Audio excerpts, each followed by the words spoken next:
ആദ്യം സ്ക്വയർ ആയിട്ടുള്ള കട്ടിയുള്ള ഒരു കാർഡ്ബോർഡ് പെട്ടിയുടെ പീസ് എടുക്കണം. അതിൻ്റെ 4 വശത്ത് ഇതേപോലെ ഹുക്ക് കിട്ടിയിട്ടുണ്ട്. പിന്നെ ഇതാ ഇതേപോലെ ഒരു പഴയ ഒരു ആഭരണപ്പെട്ടിയാണ്.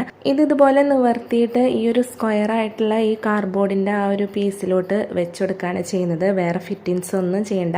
എന്നിട്ട് ഈ സ്ക്വയർ ആയിട്ടുള്ള കാർഡ്ബോർഡ് പെട്ടിയുമ്പോൾ ഇതേപോലെ ചരടൊക്കെ വെച്ചിട്ട് ഇതേപോലെ അങ്ങ് തൂക്കി സെറ്റാക്കിയിട്ടുണ്ട്. ഇനി ഇതിലോട്ട് നമുക്ക് വൈക്കോൽ ഇട്ട് കൊടുക്കാം. അതിനിടയിൽ നമ്മുടെ മിക്കും വേസ്റ്റ് ആയിട്ടുള്ള സംഭവങ്ങളൊക്കെ പെറുക്കി കളയാനായിട്ട് സഹായിക്കുന്നുണ്ട്. പിന്നെ ഇതുമ്പോൾ നമ്മളൊരു ഷോള് ക്രീം കളറിലെ ഷോള് സെറ്റ് ചെയ്യുകയാണ് ചെയ്തിട്ടുള്ളത്. പിന്നെ കഴിഞ്ഞ കൊല്ലത്തെ ക്രിബ് നമ്മളൊന്ന് പൊടി തട്ടിയെടുക്കുകയാണ്. അതും എന്താ ഇതേപോലെ ഗിൽറ്റിൻ്റെ റിബൺ വെച്ച് സെറ്റ് ചെയ്യാണ്. അങ്ങനെ മൊത്തത്തിൽ സെറ്റ് ചെയ്യാനായിട്ട് ഇതാ നമ്മുടെ ജോക്കുട്ടൻ ഹെൽപ്പ് ചെയ്യുന്നുണ്ട്. അങ്ങനെ എല്ലാവരുടെയും സഹായത്തോടു കൂടി ഏകദേശം എന്താ ഈ ഒരു രീതിയിലാക്കി എടുത്തിട്ടുണ്ട് ക്രിബ്. അപ്പോൾ ഇതിൻ്റെ ലൈറ്റ് ഓപ്പണിംഗ് ഒക്കെ രാത്രിയിൽ കാണാൻ പറ്റുള്ളൂ. ഇതാ പകലാണ് ഇതിൻ്റെ പണിയെല്ലാം ഒന്ന് കംപ്ലീറ്റ് ആയി തീർന്നത്. അപ്പോൾ ഈ ഒരു ക്രിസ്മസിൻ്റെ പുൽക്കൂടും ക്രിബും ഇഷ്ടമായിട്ടുണ്ടെങ്കിൽ കമൻറ്റ് ചെയ്യാം കേട്ടോ. താങ്ക്